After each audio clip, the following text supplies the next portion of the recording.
or see heated exchanges between drivers, passengers, as some transport operators delay fare reduction. And da hono. Wahu. Koso. Yempese better say obi afrim. Yempese ye better say. And tokwasi ama obi pra. Yes, someone senkafo. When kanya at ayo enya chopa. We ya sama ye kan. An kanya chopa. San say ye to trust to ma ye mepoma chew ansa modi ye adwuma wo hwe Ghanaian Times so e chese driver for no bi person mo kire say wo twense GPT for the new federalist na ye no e ba be show wonsa munyina mo WhatsApp and the mate for tete won ma wo mo agigi sika nyina yes kaneshi nyina yi omo wo WhatsApp omo hu transport fares for na aba no yes mo fanya adwuma na entokwa na obi kan no e ma 10 pesos nti once the 50 pesos inti obi medrome wa brabo na sasika no nye no na ebe hwe kwakosi de wo ho nti bisemo mama ye nyina ye nte ye ho ase na ye mfa nya adwuma wa wo frɛ no me wo why me da se ba me kobanim na Ghanaian Times mo na me wo CJ we de asempa bia ba wo ha kwasi asempa ba bia wo bia no pa me chia wo ba me nti sa wo chia no hwe chia no mante chia no na me nko CJ chia sempa. We ya sempa mi chia why? Wa wonim. Eduma odi jam en. Enu osimani. Ne me na me eduma no. Enti CJ asempa na mate na America no. Aye get fund. Omo tua 667 million Ghana cedis said the contractors are omo di omo ka. Wow. Ye be fa no sa.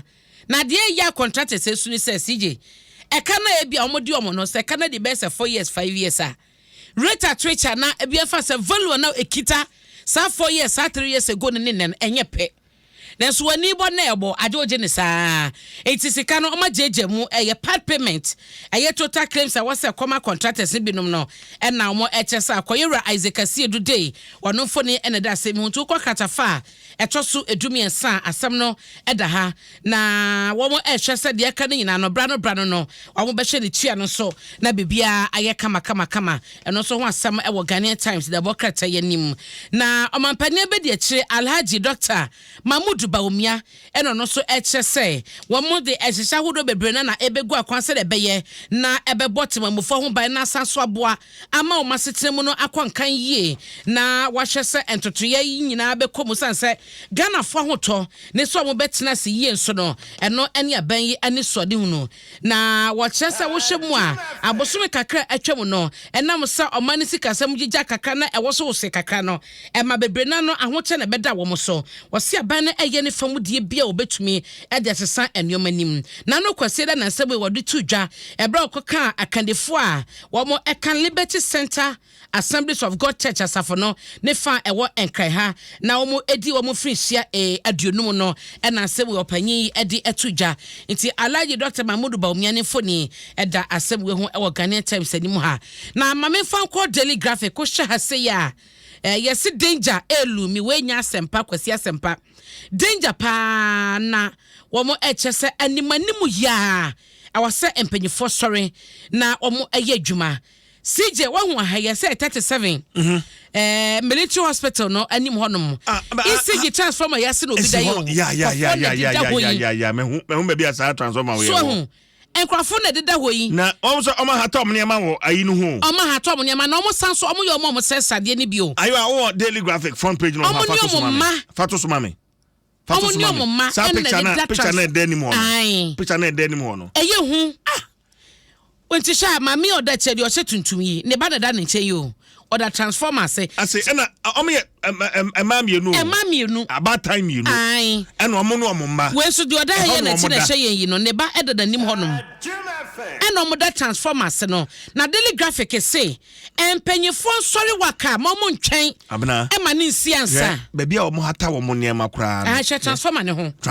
no omo na de no omo ya te ho no ena hono omo hata mo ntade o sesen CJ ena ye twemu koba front page na eda Facebook no eda Facebook twabia ma join me on Facebook hwe omada ne wire mesh no hona omada ne wardrobe hona mo wardrobe omo hata omo ntade sorry a hona okoi na de hye ne wa road ya sen ho no wa yifu for wa join me on Facebook ena da hono eda Facebook ayo 5 anaroma enti no we no it is unacceptable and say yes so menim se ba bi omo da CJ ehon eni tokromo eni mfichire o eye kwan ho pe yesre empanyefo ye masodie no daily graphic ka dia ba yenso yesisudua ewo Dwaso Nsem esrese empanyefo nsore mutu ho anamon sapam na mopam mo de ma fi ho ma munyo mo fi ho ye we no nya fe da ye be kokope ba bi de mom so mo nkonkoda because some free ba bi na betena bonten and akroye wo ye dan mu pa ba bi pa no mo da ye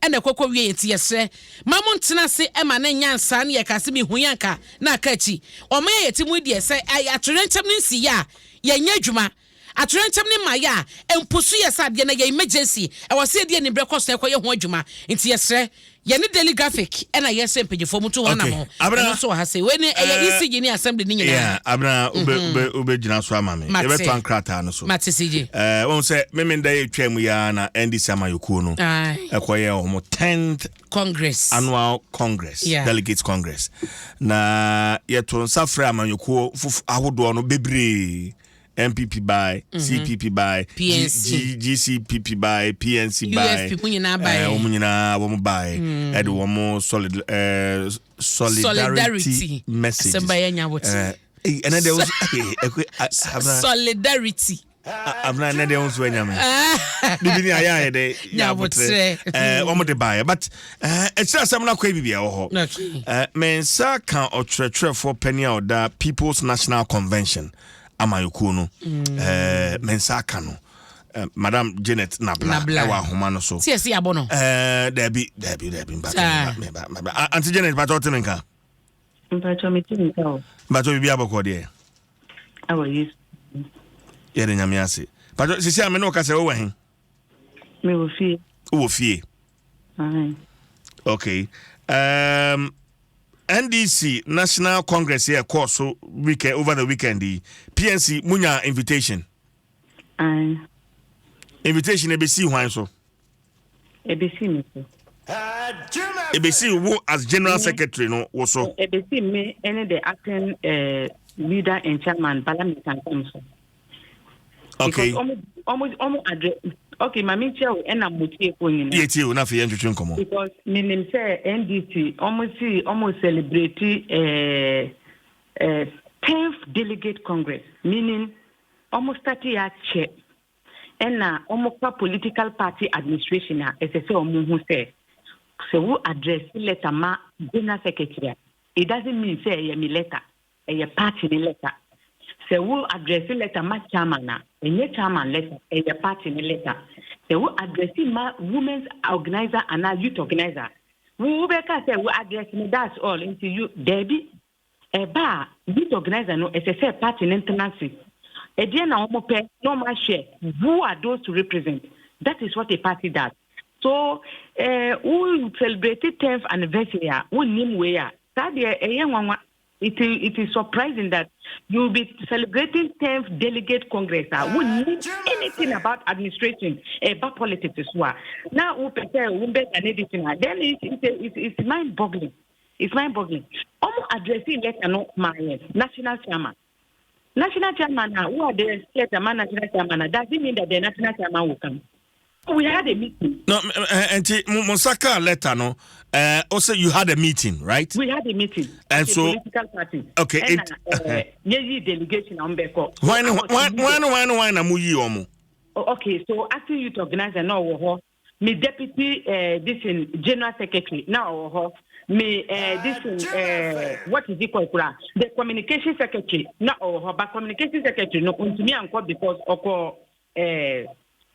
Kumasi and a treasurer so na owo enti omo yi delegation say delegation when SSA in congress no okay me bato na wo ka ho delegation na wo ka ho na me lead delegation wona wo lead delegation no me enti adenti na wo lead delegation na wa yan hu wo podium no eso na fe ye hunu one communication director we don't have communication director in PNC you need communication director PNC constitution your communication secretary we don't have NDC NDC for a work communication director but PNC your communication secretary we don't have a communication director And as a position, appointive is not elective.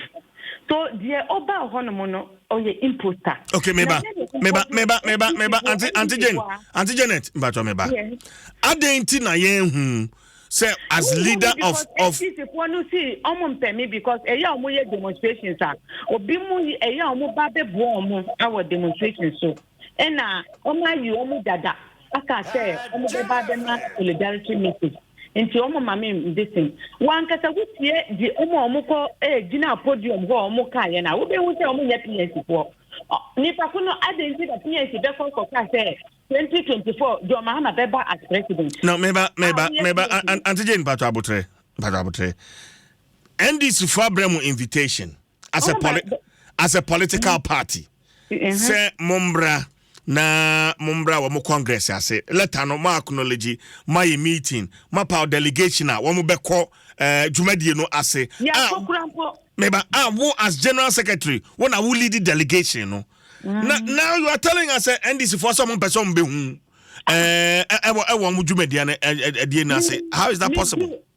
Me do congress na say media no mo kaka mame the meeting any say meeting say gidi omni me come for no mo ku like not knowing they were coming there even na me wo this in otek for mo be di otek for mic for mo ho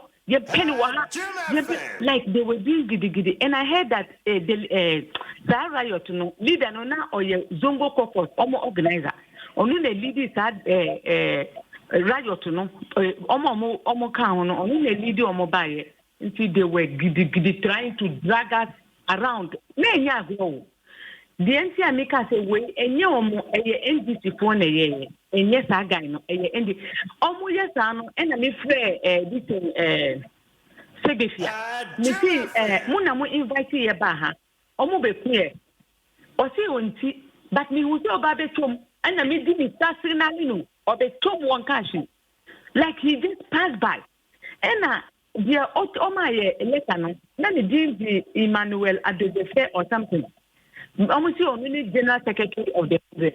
Your friend, I say our lives are in danger. Your people are about to kill us at the podium. When in the Okatemi, obviously, say, what should I do? So when you look at the whole thing, you realize that it was a purported thing by the NDC. And one central MC, the Katiremi say, they have already appointed those that they want to talk. NDC annex. Auntie Jane, Janet Nabla. Na say nipa no kwagina ho kasa ye no. Onye PNC ni. Oye PNC ni but on that position now all the team so no. Party na you know. So he didn't speak for the party. He did not speak for the PNC was not at the NDC. We never gave a solidarity meeting. We were sacked from the from their Congress, so we were not part. The people that were there are people who helped the NDC to do demonstrations. Okay, Okay. Me what pictures are only NDC 4 years. I write Ghana demonstration, please Ghana demonstration. Every demonstration I'll be here. Delegation no na wo down no. Why? See me catch there will tell me asking youth organizer, treasurer, me deputy, this in a general secretary. Let me know me women's organizer for Amasaman. Okay. So that Obian getting no that this almost podium no. As I have told you, almost go NDC demonstration. And now almost me say almost free almost demonstrations almost go me go and me start and me say me my kasa tia NDC our hifa. I hear fan na me kasa tia mo. Me kasa tia NDC bia wa baby our Ghana. It's just that maybe your politics are and a move big cat and maybe support this MPP. Number one, this identification card. The PNC for your supporting identification card, Mr. Card it's better for it's not so that minus in electoral register. And a more entity in NDC for a year minus a yamuna more to come for collaborate no maba the register and a musa for foreign feedback. Na Ghana card the bois so that we only have the electoral process is swap.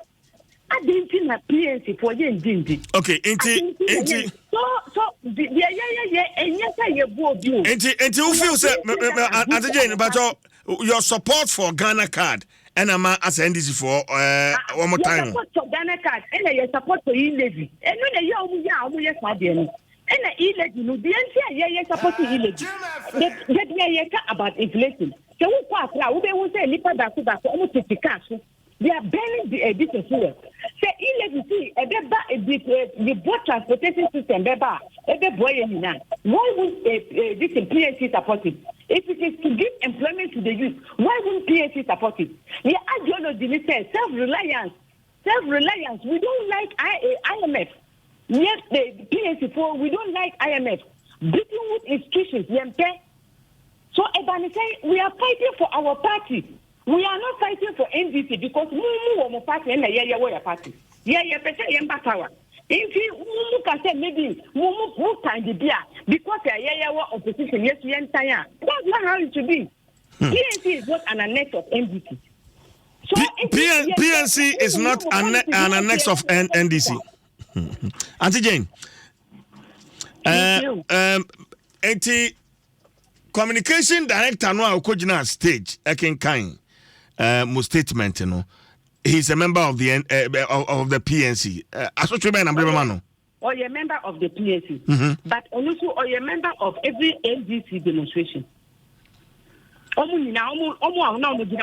We were pickets at the demonstration. I would have so something the last recent Arise Ghana demonstration, PNC draw crack at their mark. We are not part of the demonstration. We are not part because these demonstrations are just nothing. Demonstration, demonstration, no more. PNC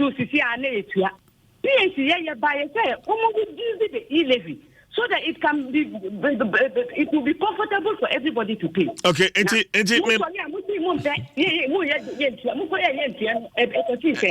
General, we don't want unnecessary just creating this in creating publicity this thing for ourselves. Okay. After Saturday program, no NDC for Wama contact on this unfortunate incident. But for what? Just to this is NDC who are now we can talk about who you who we are. Ube contest make you uncontested. Obi contest you, they will pick you as a primus inter pares. And as arrogant.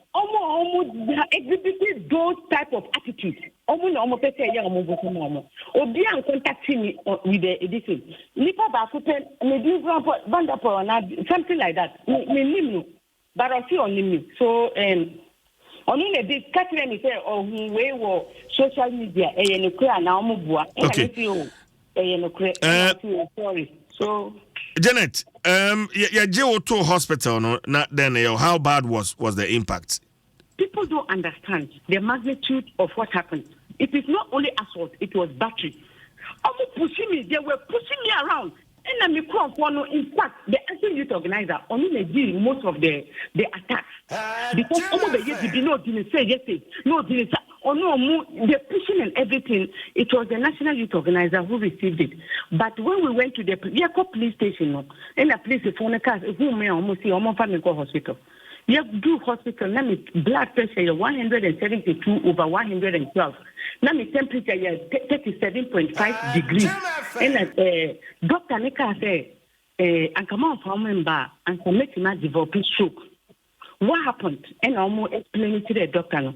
And see, now me was till what? Till 6 o'clock. But me back here, me pa a drone, me who say na me feet, and I almost had me call hospital. Into a Sunday, no, na me back here. Okay, the Sunday in here, this Sajo. But when I say, well, maybe be in chow. No. A youth organizer, no. no this but me now mo pulling me tag me be can but mampra. Okay, enti so me share Facebook wona Saturday no now we share red and white PNC flag egu kwan mi. Na ye yeah ujina next anymore or share o check o BP. Okay, and later Sanjay woto ho na akwada ho ma Sunday. Also and also we share blue black Facebook says here wona odan pa no so no. Yeah. And now Obia from the NDC. We can run a political party like this because politics who are this opposition we are so intolerant. You are not ready to accept other people's views. Obia or your opposition, they are who say munka the same thing. One way when say who opposition or this who opposition, you should be speaking the same language. For what? Okay. The way you think, that's not the way we think. I want to find out. Communication director, the supposed and alleged imposter no amoka no answer no. Your friend is saying. Awudu Ishak. Your friend saying. Awudu Ishak. Only opposition be party name. No, only position bia. Only position bia. As General Secretary, Chief Executive of the PNC, per your constitution. Oh, yeah, reporting for presentation at the AMA principle. Yeah, reporting for presentation at the AMA principle because when we now apatara ne dane me yes adieno. We will say apatara fipia or see on kwa or be free party no. So wait now, we run now. Using a letterhead. Every year, apasara ne daniba. Jina this dani. You see, dani penny for and SSO got to national. See baby, be say party no. The party is now hard. Be use it nipa we more as say party no. So everything koso. Apasara ne daniba. Le class we more yes adiano. See the bia use party no party ne enkonomi. Even though to see party na pam but still like they are telling any at the back pull those things that yes but we will use the law enforcement agency in the country and all the legal processes to deal with this miscreants so that Obiade because PNC is not an annex of NDC. And when it is two people take us we will eradicate and we will be merciless on modes. Oh, we won't pay more our NDC. But most of them will come more into this thing, more into PNC. One way be that. Who is general secretary? I won't pay more NDC. But more the moment at the PNC. Now, conference in Bekasa. And conference on Bekasa, Mahama Nebeye, president, next president. Oh, now who PNC, who campaign Mahama? Who did that? So we are also going to be merciless on most. PNC, yes, we are so merciless on Omo to the extent of Omo Bimo, Yabed up. Including Ishak here, I would do Ishak here. You are going to be merciless on most, including a branch here imposter. This is letterhead, the best rock at the Tibia. Obi obe soria obe kanse mfu obe ko bibi akoka se o gina ho ma PNC a onye PNC ni bia we are going to be so merciless because this time no war na nyina ye war enti ye war zone na obi ma obi bullet se o fan to this na awo ya nkata ye party so a yesu ye mpini we won't agree. Okay, Janet Mamino was in the offense here. Janet Nabla is the General Secretary, People's National Convention. And no, Attrition Komono. Adom 106.3 FM. Jim FM 106.3. Only God can stop us now. 106.3 FM. Yeah! Well, ma Abra. Entinani free PNC mo abano na. Se nanu memenda. Me hu no wapa ko me ne kra bonkomo. Ai me no din komo. Abra was stadium ho. Cecilia Babacho Davis. Oside. Otie sisi. Otie. Sisi. Oye me yere penny. Oh. Oye me yere penny. Yeah, yere penny ye chia. Otie. Cape Kusunu owo. Na. I didn't even know she was in town. I'm listening to you live from Nungwa. Oh. And I love the way you are handling the program. That's nice. Nungwa de hey, Sammy and my sister Babs, good morning to you. Yeah, abna yankwenim. See the me de wo kwaye nim na ya begina katafeto so dua sannan e wo daily graphic mu na onim se asem papa bia mate oye to so Kwesa na mhwe TV so na kwafo ehudwum na ogina ni mam se afai o ni akobetu no kurate abna o ni a kobedu no na free kwafo na beto hye mu mene dey wa na betumi ato ahye na asem papa no ne se emfimpi mienu ne aduonu mienu ye ho ka kwansia enipa dodo efiri mu ka dodo enya kwansia ne nyina no eso atete a na chese national safety for chese womo nsemo ya womo ka senkafo ya hweyie e wa fiwe mu yesi de edi kan kra wo fie bebre mu no ka kwansia ne nipa dodo a wowo ne nyina na bosome makomako du bako eto hwe efiri January e de besi November ye wu ya ne Saturday 20th December mebo eti no e ba besi November ti December de enka ho na statistics no say na omo eche womo chese wo hwemu a enipa bese 2654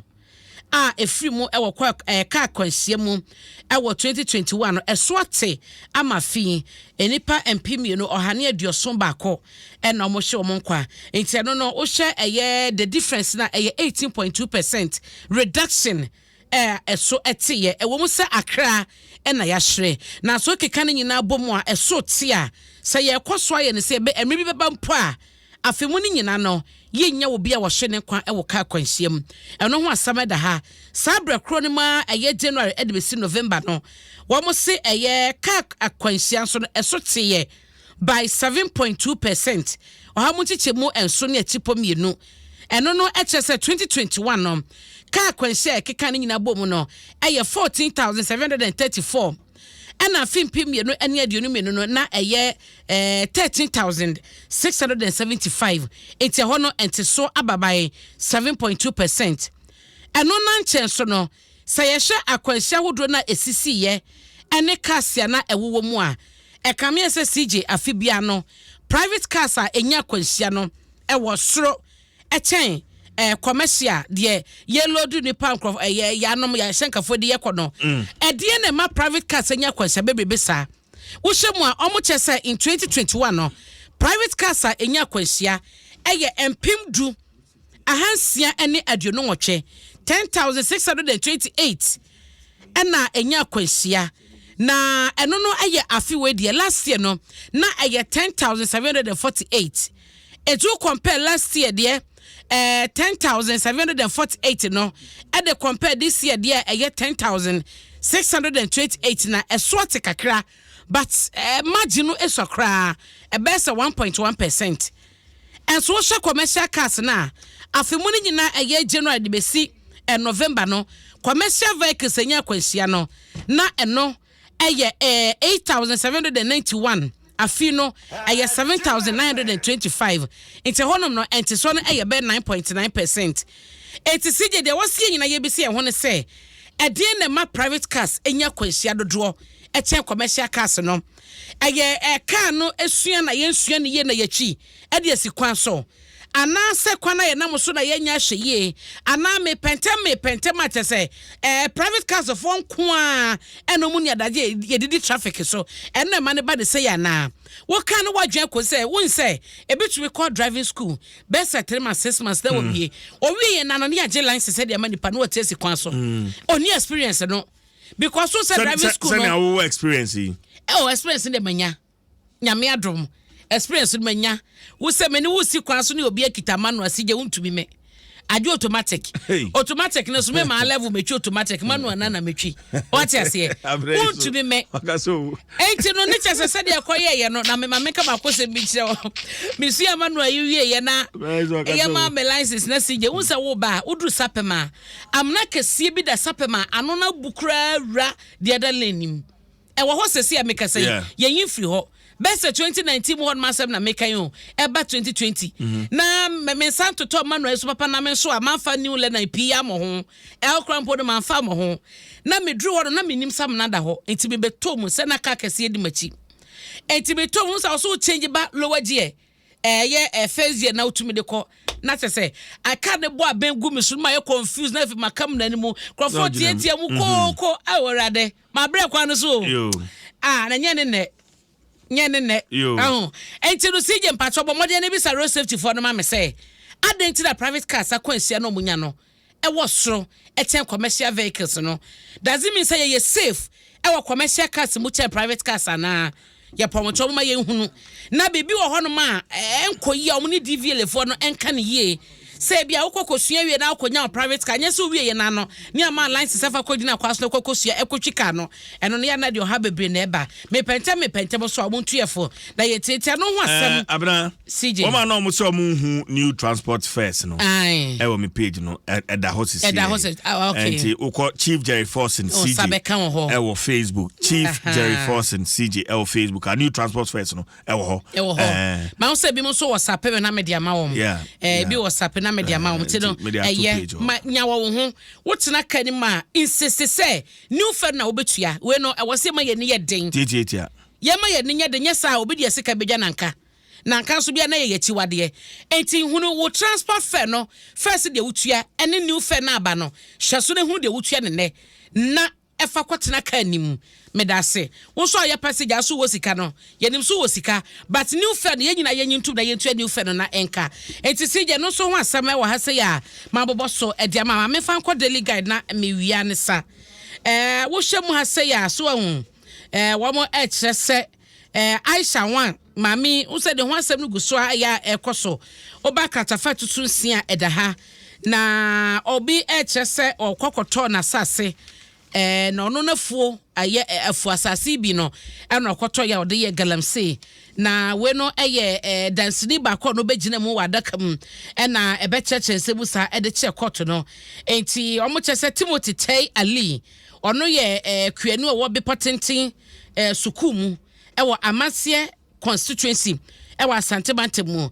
ono na begina daka ma ono so beka ne de wonim efa de ekoso ne ho no enti eno so ho asameda ha sene no eguso ekoso akoto no atena sedendenden na wachese March 2017 mu hodom no na mami ma obi bedi nanim eba ya omo ba beto na sase a no so da ha sento de onya da wakrata na kenkan ya obehunu na aban no so ene e ka omo de na bonten a wo chese omo twenchen so omo kotu e ka bia ne ade no eno so ho asama wo daily guide da wakrata yi eni masei ena yewra Alan kwadwo chemanten enso ena okole ose wo mo ehia investment into no wo mo dia to US aban nanim eni investors wo US anim say ya wo mo informal nche Africa titiu eni Ghana na sika bi omo wo de omo pese omo de adwumade bi omo pese omo de no omo mra Ghana na Ghana bi na promo de amo mabri bia ya ye bedi dwuma no amana koso kama ena wo hwe katafeto so miensa ha inso a wo mo echese ebrasom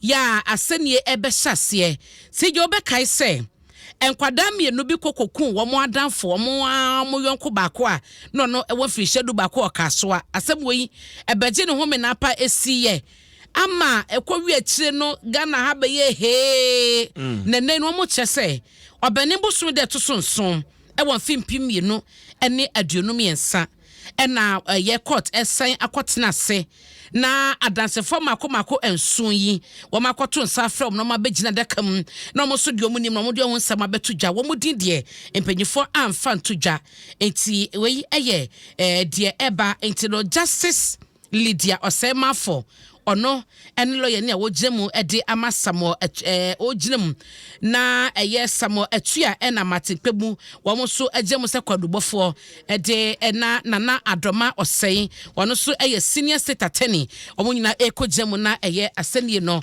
asase na akoso eno so ho asam e wo daily guide da bokrata yi mu anopai CJ medi wusi na me